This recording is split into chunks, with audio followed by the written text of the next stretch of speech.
Le ministre du Cadre de vie et du Développement durable et le ministre de l'Agriculture, de l'Élevage et de la Pêche communiquent. Il nous a été donné de constater une prolifération préoccupante de l'occupation anarchique, illégale et contre nature des berges et des rives de nos plans d'eau, notamment le chenal de Cotonou, le lac Nokoué et la lagune de Porto Novo. Des activités économiques polluantes de diverses natures, des déversements des eaux usées et des déchets solides, ainsi que des constructions s'y développent, dégradant ainsi l'environnement biophysique, polluant ces différents plans d'eau et mettant en danger la vie et la sécurité de nos paisibles populations. Des cessions frauduleuses de ces espaces relevant du domaine public de l'État sont organisées au mépris de la législation et de la réglementation en vigueur. Le ministre du Cadre de vie et du Développement durable et le ministre de l'Agriculture, de l'Élevage et de la Pêche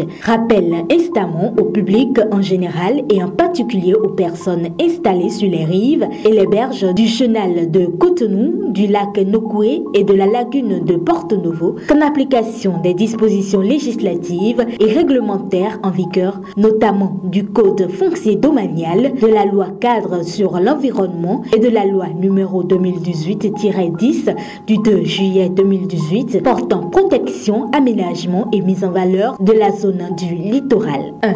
Les contrevenants de déversement de déchets solides et d'eau usée sur les rives et les berges de nos plans d'eau sont passibles de sanctions pénales. 2.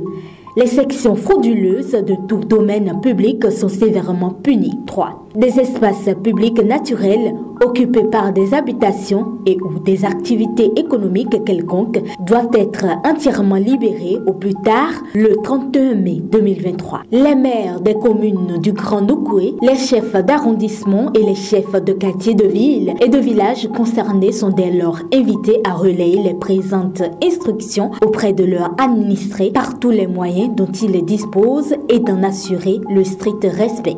Signé par le ministre du Cadre de vie et du Développement durable, José Tonato, et le ministre de l'Agriculture, de l'Élevage et de la Pêche, Gaston Dossoui.